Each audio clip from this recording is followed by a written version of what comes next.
Hello বন্ধুরা, কেমন আছো? আশা করি ভালো আছো। আবারও নিয়ে চলে এলাম নতুন একটা ভিডিও। ভালো লাগলে লাইক কমেন্ট করবেন আর সব বন্ধুদের কাছে ভিডিওটা শেয়ার করে দেবেন। পুরোপুরি ভিডিওটা দেখবেন, টেনে টেনে দেখবেন না, তাহলে কিছুই বুঝতে পারবেন না। দেখতেই পাচ্ছি আমি এখানে মোচা আর আলু নিয়ে নিয়েছি। মোচাগুলো অবশ্য ভালো করে বেছে নিতে হবে। আমার অলরেডি বাছা হয়ে গেছে, এখন আমি প্রেশার কুকারতে বসিয়ে দিয়েছি মোচাগুলো। এখন তার মধ্যে চিংড়ি মাছগুলো আমি বেছে নেবো ভালো করে। এখানে 500 মতো চিংড়ি মাছ আছে, দেখতেই পাচ্ছ। অবশ্য দুখানা মোচার মধ্যে রান্না হবে, দুখানা মোচা দিয়ে, যার জন্য 500 চিংড়ি মাছ আছে। চিংড়ি মাছ দিয়ে মোচা রান্না করলে খুব স্বাদ হয়। অল্প একটু তরকারিতে কিন্তু মোচা পুরোপুরি খাওয়া হয়ে যায়। দারুণ একটা সবজি এটা। সবাই আবার মোচা খেতে চায় না, মোচা খাওয়া ভীষণ উপকার। আর সপ্তাহে যদি মোচা একবার খাওয়া যায় তাহলে আরও উপকার পাওয়া যায়। অবশ্য আমাদের টাইম হয় না মোচাটা খাওয়ার, যার জন্য আমারও একটু টাইম লাগে। যাই হোক, দেখতেই পাচ্ছ মোচাটা আমি সিদ্ধ করে নিয়েছি। সিদ্ধ করে নিয়ে জলটাকে ভালো করে ফেলে দিয়েছি, দিয়ে এটাকে ভালো করে চটকে নিয়েছি। এটা ভালো করে চটকে নিতে হবে। এরকম মোচার কালারটা দেখেছো। যদি চাও সিদ্ধ করার সময় হালকা একটু লবণ দেবো, দিতে পারো, কোনো অসুবিধে নেই। লবণটা দিলে পরে তাড়াতাড়ি সিদ্ধ হয়ে যায়। অনেকে লবণ দেয়, অনেকে দেয় না, রান্নার সময় দিয়ে দেয়। কিন্তু রান্নার সময় দিলে পরে কী হবে, তখন তোমার মোচাটার মধ্যে লবণটা একটু হালকা লাগবে। আর সিদ্ধের সময় দিলে পুরোপুরি মোচাটা ঠিকঠাক হবে। যাই হোক, আমি এখন কড়াই বসিয়ে দিয়েছি। কড়াইতে আমি তেল দিয়ে দিয়েছি। তেলটা অলরেডি গরম হয়ে গেছে। যে চিংড়ি মাছ ছিল, আমি এবার চিংড়ি মাছ দেবো। অল্প একটু রেখে দেবো, আর বাকিগুলো চিংড়ি মাছ দিয়ে দিলাম। চিংড়ি মাছটাকে ভালো করে ভেজে নিতে হবে। আর চিংড়ি মাছটা যখন বাজবে তখন দেখবে চিংড়ি মাছের ভিতরে শীত থাকবে একটা, সেই শীতটাকে তুলে দিতে হবে। এটা সবসময় একটু খেয়াল রাখবে চিংড়ি মাছের শীতটাকে তুলে দেওয়ার, তাহলে চিংড়ি মাছটা বালি বালি লাগে না। আর এই যে চিংড়ি মাছটা না হলে যে খোসা ফেলে যখন রান্না হবে তখন কিন্তু এই শীত ডাঁটাটা কিন্তু একটা কালো শীত থাকে, নাড়ি থাকে। ওটার মধ্যে মাটি খায় তো এমনি চিংড়ি মাছে। যাই হোক, মাটি মাটি ভাবটা লাগে, আর তখন বালি বালি লাগে গালে খাওয়ার সময়। আর অনেক সময় যাদের অ্যালার্জির ভাব আছে তখন সেই অ্যালার্জি উঠে যায় গায়ে। যদি চিংড়ি মাছের শিরাটা ফেলে দেওয়া হয় তাহলে কিন্তু অ্যালার্জিটা আর ওঠে না। যাই হোক, আমি এখন চিংড়ি মাছটাকে ভালো করে ভেজে নেব। এখন লাল লাল করে ভেজে নিতে হবে। অলরেডি দেখতেই পাচ্ছি চিংড়ি মাছগুলো অনেকটা ভাজা ভাজা হয়ে গেছে। লাল করে ভেজে নিতে হবে। বাকি যে চিংড়ি মাছটা দেখবে সেটা আমি তুলে রেখেছি আর একটা সবজি রান্না করবো বলে, যার জন্য আমি এখানে চিংড়ি মাছ বেশিরভাগটা দিয়ে দিয়েছি আর অল্প একটু তুলে রেখে দিয়েছি। এবার এই চিংড়ি মাছগুলো আমি ভালো করে ভেজে নেবো। আর কী মশলা দিতে হবে সেটাও আপনাদেরকে জানানো হবে। পুরোপুরি ভিডিওটা দেখবেন, টেনে টেনে দেখবেন না, তাহলে কিছুই বুঝতে পারবেন না। এরকম চিংড়ি মাছগুলো এখন লাল করে পুরো ভেজে নিয়েছি। চিংড়ি মাছগুলো এখন আমি একটু হালকাভাবে তুলে নেব। তাও এখন দেখে নিচ্ছি, তাও চিংড়ি মাছগুলো একদম পুরো ভালো করে ভেজে নিতে হবে অল্প করে। কড়াইটা যত গরম করবে তত মাছ ভাজতে খুবই ভালো লাগবে, আর দ্রুত মাছ ভাজা হয়ে যাবে। আর অনেক সময় কড়াই গরম না করে মাছ ভাজা করলে পরে তখন কড়াইতে লেগে যাবে আর ছিটকে বসে থাকবে। যাই হোক, দেখতেই পাচ্ছ আমার চিংড়ি মাছগুলো অনেকটা লাল ভাব চলে এসেছে। এরকম চিংড়ি মাছটাকে সাইড করে নিয়েছি। চিংড়ি মাছটা আমি পুরো তুললাম না। যাই হোক, এখন আমি একটু পেঁয়াজ কুচি আর এটা একটু রসুন কুচি দেবো। এই যে দিয়ে দিয়েছি, হালকা করে একটু রসুন দিয়ে দিয়েছি।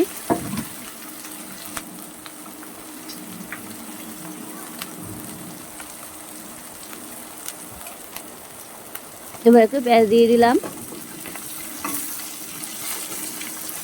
আমার চিংড়ি মাছটা তোলার কোনো প্রয়োজন নেই। যাই হোক, এবার আমি কাঁচা লঙ্কা দিলাম। আপনারা যেমন লঙ্কা খাবেন তেমন দিতে পারবেন, কোনো অসুবিধা নেই।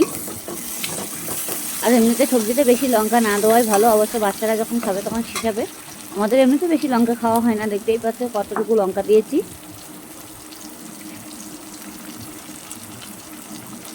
এবার ওই তেলে ভেজে নেবো। চিংড়ি মাছগুলো কিন্তু আমার এক সাইডেই উঠানো আছে, আমার তোলার কোনো দরকার নেই।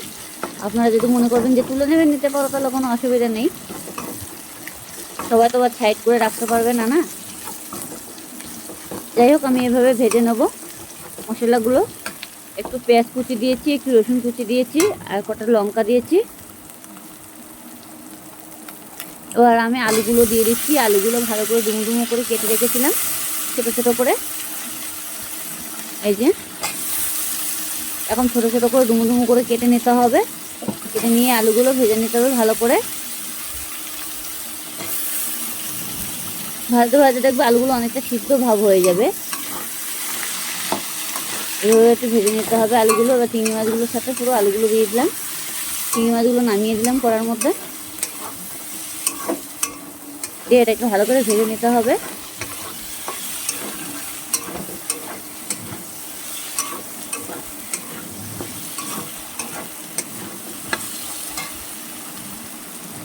এবার আমি একটু টমেটো কুচি দিয়ে দেবো, একটা টমেটো দিয়ে দিচ্ছি, এই যে টমেটো দিয়ে দিলাম। মোচা এমনভাবে রান্না করতে হবে একবার খেলে বারবার খেতে ইচ্ছা করবে।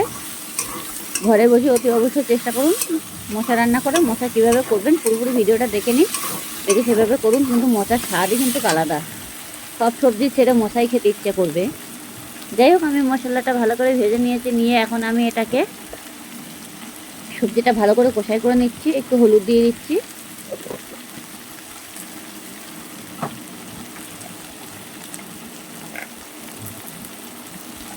একটু জিরের গুঁড়ো দিলাম,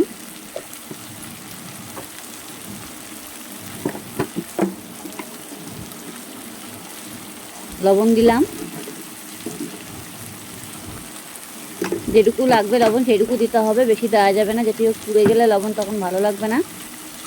অল্প করে লবণ দিতে হবে, প্রয়োজন মনে হয় তখন পরে দিতে পারবে, কোনো অসুবিধা নেই। এবার আমি একটু হালকা চিনি দেব, এই দেখো চিনিটা দিয়ে দিচ্ছি, অলরেডি দেওয়া হয়ে গেছে চিনি আমার।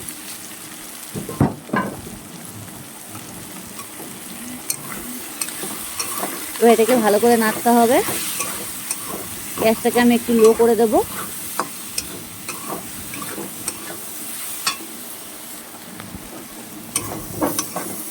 নাড়তে নাড়তে দেখতেই পাচ্ছ আমার আলুগুলো অনেকটা সিদ্ধ ভাব চলে এসেছে।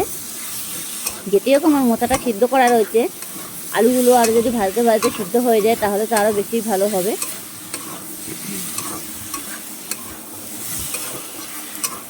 সুন্দরভাবে কষাই করে নিতে হবে, একদম পুরো আলুগুলো পুরো ভাজা ভাজা টাইপের হয়ে যাবে চিংড়ি মাছের সাথে। হালকা একটুখানি জল দিতে হবে যাতে মশলাগুলো পুরো মানে সবজির মধ্যে হয়ে যায়। এই যে অল্প একটু জল দিয়ে দিচ্ছি, এটা কিন্তু ভাজার পরে দিতে হবে, আগে দেওয়া যাবে না, যেটি ওকে মোচাটা দিচ্ছি তো সেই কারণে অল্প একটু জল দিতে হবে হালকা পরিমাণে। এবার আমি মোচাটা ঢেলে দিলাম কড়ার মধ্যে। এবার মোচাটাকে ভালো করে নাড়তে হবে, এই যে সুন্দরভাবে নাড়াচাড়া দিয়ে।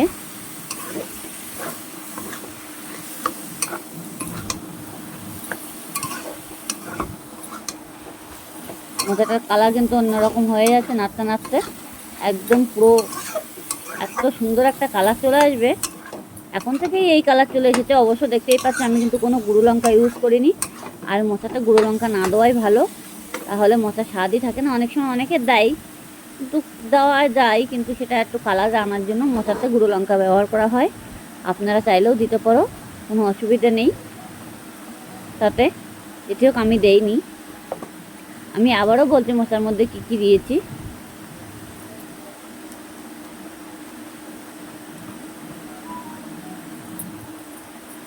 আমি একটু গরম মশলা দিয়ে দিলাম অল্প করে।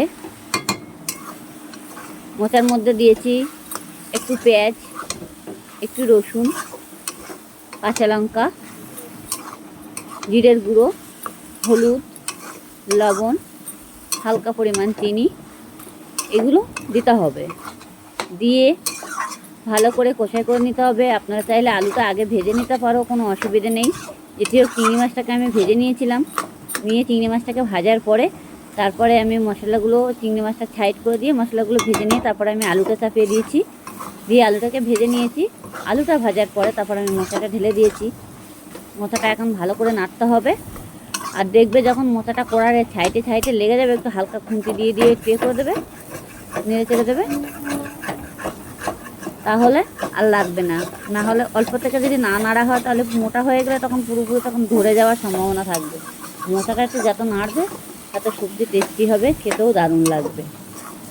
আর এমনি দেখবে মোচা মাছ চিংড়ি মাছ দিয়ে মোচা করলে পরে সব সবজি ছেড়ে তখন মোচাই খেতে ইচ্ছা করবে। আর মোচা খাওয়া ভীষণ উপকারী, ব্যাপক উপকারী, রক্ত পরিষ্কার করে, শরীরে মানে কোনো থাকলে চুলকানি থাকলে, ঘা পাতলা থাকলে সেগুলো মানে ভালো হয়ে যায়। মোচা এত উপকারী সে বলার মতো না, প্রচুর পরিমাণে মোচা উপকারী, কিন্তু অনেকে খেতে চায় না কেন, যে বাঁচতে ভয় পায়। আর সত্যি কথা, মোচা বাঁচতে গেলে ভীষণ সমস্যা লাগে, রান্না করতে যতটা সমস্যা না লাগে মোচা বাঁচতে গেলে ততটাই সমস্যা লাগে। মোচার যে কালো দাড়িগুলো সেগুলো তো বাদ দিতেই হয়, তারপরে কেটে যখন জলে দিতে হয় হাতগুলো পুরো কালা কালা হয়ে যায়। যাই হোক, আমার মোচাটা হয়ে গেছে। ভালো লাগলে লাইক কমেন্ট করতে ভুলবে না। দেখতেই পাচ্ছ আমি পাত্রে ঢেলে নিয়ে নিয়েছি।